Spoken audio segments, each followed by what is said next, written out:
Tre bodyguardët e Nanos të arrestuar mbrëm nga policia e Tiranës lirohen sot në drek. Dje në darkë sapo kanë përcjell shefin e tyre në shtëpi, në oborrin para pallatit ku banon vet Nano. Tre nga bodyguardët e tij arrestohen nga forcat speciale të kryeqytetit.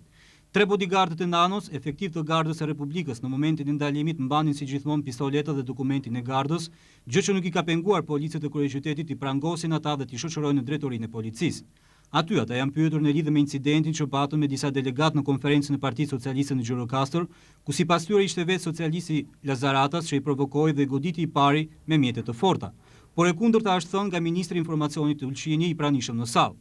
Pasi kanë shndruar gjithë natën në qelitë e drejtorisë së policisë Tiranë, sot në mëngjes, tre nënoficerët e Gardës, bodyguard i kryeministrit Nano, dërgohen të shoqëruar nga forcat e Briskut në Gjirokastër për të sqaruar më tej incidentin.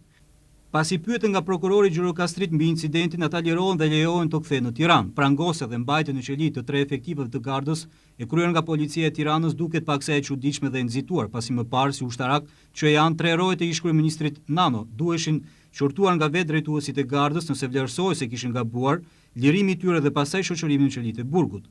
Mbrëm është zgjedhur rruga më e shkurtër duke i prangosur ata edhe pse në brez mbanin pistoletet dhe dokumentet e Gardës së Republikës.